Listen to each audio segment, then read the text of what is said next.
പതിവ് പോലെ തന്നെ ആശാവർക്കർമാരുടെ സമരം അത് പ്രധാന വാർത്ത തന്നെയാണ്. സമരം 47-ാം ദിവസവും നിരാഹാര സമരം 8-ാം ദിവസവുമായിരിക്കുന്നു. അംഗനവാടി ജീവനക്കാരുടെ സമരമാണെങ്കിൽ 11-ാം ദിവസത്തിലേക്ക് എത്തിയിരിക്കുന്നു, അല്ലേ അശ്വിൻ?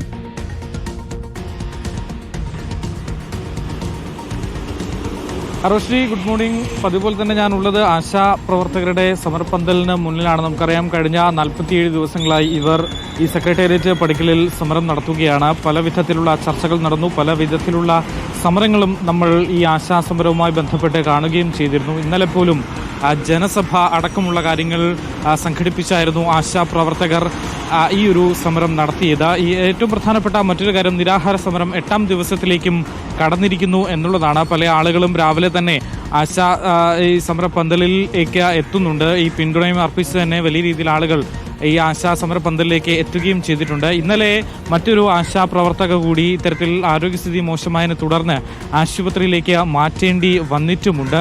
പകരം മറ്റൊരാൾ തന്നെ ഈ സമരം തുടരുകയും ചെയ്യും. എന്തായാലും ഈ ഒരു സമരത്തിലൂടെ സർക്കാർ കാണിക്കുന്ന സമീപനത്തിനെതിരെ കടുത്ത അമർഷമാണ് ആശാ പ്രവർത്തകരിൽ നിന്ന് ഉള്ളത്. അതിന്റെ ഭാഗമായി തന്നെയാണ് ഇന്നലെ നടത്തിയ ഈ ഒരു ജനസഭ എന്നുള്ളതാണ്.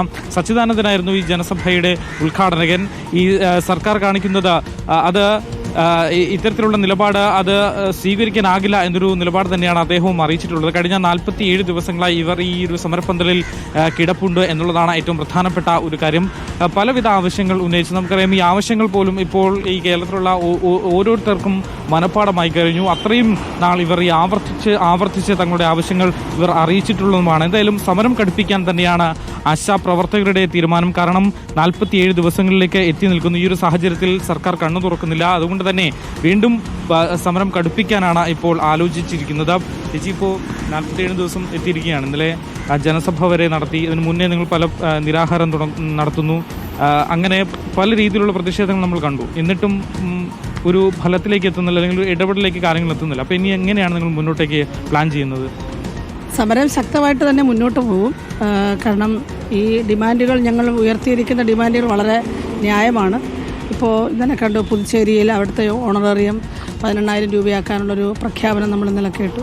അപ്പോൾ ഈ രീതിയിൽ ആശാവർക്കർമാർ വളരെ തുച്ഛമായ തുകയ്ക്കാണ് രാജ്യമെമ്പാടും പ്രവർത്തിച്ചുകൊണ്ടിരിക്കുന്നതിൻ്റെ ഒരു തെളിവാണ് വന്നിരിക്കുന്നത്. പക്ഷേ എല്ലാ സംസ്ഥാനങ്ങളും അത് വർദ്ധിപ്പിക്കാൻ വേണ്ടിയിട്ടുള്ള തീവ്ര പരിശ്രമത്തിലാണ്. അതുകൊണ്ട് കേരളത്തിലും അത് വർദ്ധിപ്പിക്കുമെന്ന് തന്നെയാണ് പ്രതീക്ഷിക്കുന്നത്. സർക്കാർ ഇതിനെ ആദ്യം മുതൽ പ്രതിരോധിക്കുന്നത് SUCIയുടെ മാത്രം ഒരു സമരമായിട്ടാണ്, അല്ലെങ്കിൽ ചിലർ തെറ്റിദ്ധരിപ്പിച്ചതിനാണ് നിങ്ങളെ ഇത്തരത്തിൽ ഒരു സമരത്തിലേക്ക് എത്തിച്ചത് എന്നുള്ളതൊക്കെയാണ് ആദ്യം മുതലേ കേൾക്കുന്നതാണ്. ആ പലവിൽ മാറ്റവും വന്നിട്ടില്ല. ഇല്ല, അതിനൊരു അടിസ്ഥാനമില്ലല്ലോ. കാരണം ഇത് തികച്ചും സ്വതന്ത്രമായി രജിസ്റ്റർ ചെയ്യപ്പെട്ടിരിക്കുന്ന ഒരു യൂണിയനാണ്. ഞങ്ങൾ ആദ്യമേ പറയുന്നത് പോലെ തന്നെ ഈ യൂണിയനിൽ എല്ലാ വിഭാഗത്തിലുള്ള ആളുകളുമുണ്ട്.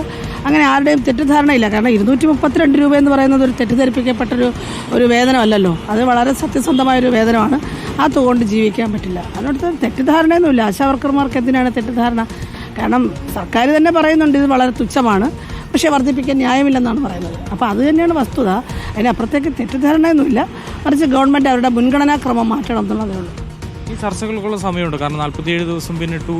നിരവധി ചർച്ചകൾ ഇതിനോടകം തന്നെ നടന്നിട്ടുണ്ട്. ഓരോ ചർച്ചകളിലും തീരുമാനമാകാതെ പോവുകയാണ് ചെയ്തിട്ടുള്ളത്. അപ്പോൾ ഇനിയൊരു ചർച്ചകൾക്കുള്ള സമയവും അതിനുള്ള ക്ഷമയുണ്ട്. തീർച്ചയായിട്ടും ചർച്ച ചെയ്യണമല്ലോ. കാരണം ഈ സംസ്ഥാനത്തെ ജനങ്ങളല്ലേ, അധികാരത്തിലേറ്റിവിട്ട ജനങ്ങളാണ്. കാരണം ഗവൺമെൻറ്റിൻ്റെ ഉത്തരവാദിത്തം പിന്നെ ഏതൊരു വിഭാഗം ജനങ്ങൾ സമരം ചെയ്താലും അല്ലെങ്കിൽ ഒരു ന്യായമായ ആവശ്യം ഉന്നയിച്ചാലും അത് പരിഗണിക്കണം. അത് തീർച്ചയായിട്ടും ഉണ്ടാവും. ഞങ്ങളങ്ങനെ ഒരു കൂട്ടം വനിതകൾ കുറേ 47 ദിവസമായി ഇവിടെ കിടക്കുന്നു. ഒരു ആരോഗ്യമന്ത്രി വനിതയാണ്. എന്നിട്ടും ആ ഒരു തീരുമാനത്തിലേക്ക് കാര്യങ്ങൾ എത്താത്തതിൽ വിഷമമുണ്ട്. അതിനകത്ത് തീർച്ചയായിട്ടും വിഷമമുണ്ട്. കാരണം ഈ പറഞ്ഞതുപോലെ മഴയും വെയിലും മഞ്ഞും ഒക്കെ കൊണ്ടു, മാത്രമല്ല ദീർഘനാൾ ഇപ്പോൾ നിരാഹാരം തുടങ്ങിയിട്ട് 8-ാം ദിവസമാകണം. അപ്പോൾ ഇത്രയും ദിവസമൊക്കെ സ്ത്രീകൾ നിരാഹാരം ഇരിക്കേണ്ടി വരിക എന്ന് പറയുന്നത് തികച്ചും അത് വളരെയധികം ശക്തമായ പ്രതിഷേധം അർഹിക്കുന്ന കാര്യം. 2 പേര് തന്നെ ഇതിനോടകം ആശുപത്രിയിലേക്ക് മാറിയിട്ടുണ്ട്.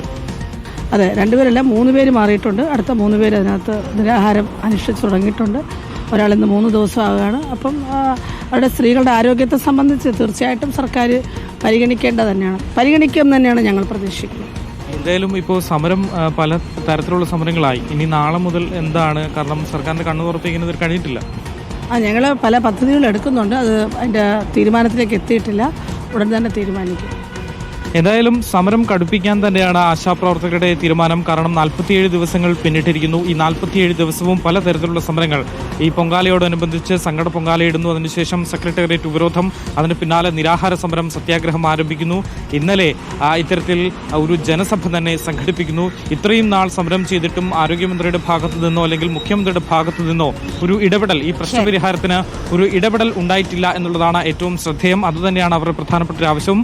കാരണം ഒരു 10 മിനിറ്റ് ഇരുന്ന് ചർച്ച ചെയ്താൽ തീരാവുന്ന പ്രശ്നമാണ് ഉണ്ടായിരുന്നത് എന്നുള്ളതിൽ ആ ഒരു നിലപാടിൽ തന്നെ ഉറച്ചു നിൽക്കുകയാണ് ആശാപ്രവർത്തകരും. എന്തായാലും സമരം കടുപ്പിക്കും എന്നുള്ള കാര്യം തീർച്ചയാണ്. വരും ദിവസങ്ങളിൽ കൂടുതൽ സമരം നടക്കും എന്നുള്ളതാണ് ആശാപ്രവർത്തകരിൽ നിന്ന് നമുക്ക് മനസ്സിലാക്കാൻ സാധിക്കുന്നത്. തൊട്ടപ്പുറത്ത് തന്നെയാണ് ഈ അംഗൻവാടി ജീവനക്കാരുടെ സമരവും രാപ്പകൽ സമരവും നടക്കുന്നത് എന്നുള്ളതാണ് ഏറ്റവും പ്രധാനപ്പെട്ടതും.